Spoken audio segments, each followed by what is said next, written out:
Welcome to Batter Up, and you're here on 5 Reasons Sports with me, Martin Batter, ready to find out the 5 biggest threats that the Miami Heat will have to overcome in order to make the NBA Finals run that would upend the Eastern Conference's pecking order.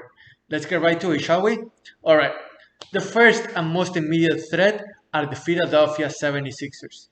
Why is that? Well, they are currently tied for 5th with the Indiana Pacers and 2 games back of the Heat for 4th, which doesn't really matter because there is no home court advantage in Orlando, so as long as the Heat don't fall to 6th, 4th or 5th remains the same. Now, the Sixers have had 4 months to try to solve the riddle that is the Heat's zone defense to them. And eventually, they're going to figure out how to get the ball in Embiid's hand and also make those jumpers fall. So the Heat will have to adjust themselves and have the counter adjustment to whatever the Sixers do to solve that zone defense in order for their man-to-man defense to not be exposed like it has against so many other opponents throughout the regular season. The second threat are the Boston Celtics.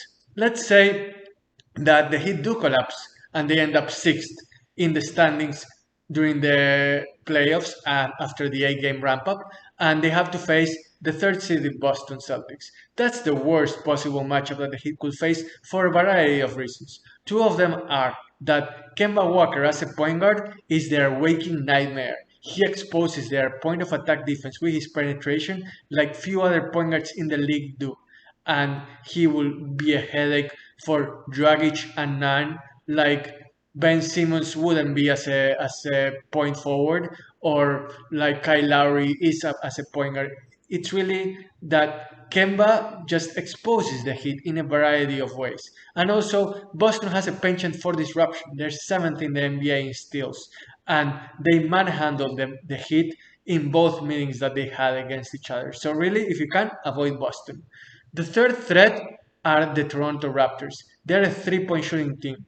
They haven't really shot particularly well in either of their meetings against the Heat in the regular season, but they are 6th in three-point percentage. The Heat are first actually in that category, but the Heat, as good as they are in three-point shooting on offense, they are really struggling to contain the shooters on the opposing teams because they don't close out on time.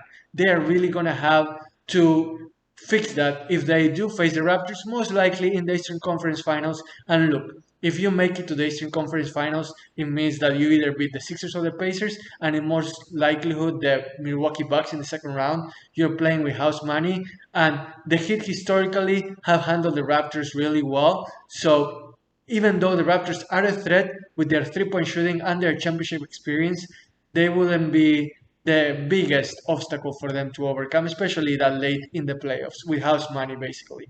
The fourth threat is the fact that as much experience as Jimmy Butler, Andre Iguodala with his championships, Goran Dragic, Spoelstra as a coach with his own championships, what they do have in experience in that aspect, they also depend a lot on Duncan Robinson, Tyler Hero, and Kendrick Nunn as offensive weapons, and they really don't have any playoff experience whatsoever. Even Bam Adebayo only played one playoff series 2 years ago, and that was as a backup center to Hassan Whiteside.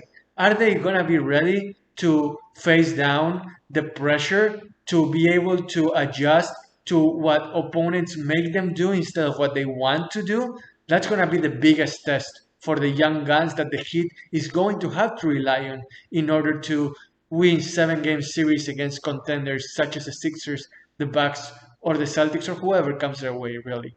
The fifth threat is something that they can't control, unfortunately, and that's the coronavirus. Now, the NBA hasn't had any positive tests since July 20th, but the situation is fluid and there can't be any guarantees made. Hopefully, the whole team stays healthy, the whole league stays healthy, but that's a threat that's omnipresent and is not going away anytime soon. Having said all of that, those threats aren't something that the Heat can't overcome. Eric Spoelstra is one of the best strategists and coaches in the NBA and can go toe-to-toe with Nick Nurse, Brad Stevens, or anybody that gets in his way in order to attempt to make it to the finals for the 5th time in his career. However, talent is everything in the NBA. And in order to overcome the threats that I just outlined, the Heat is going to have to be cunning as well as deploy the talent that it has to make the finals run that would really surprise everybody. And maybe even bring Giannis here in 2021. You never know.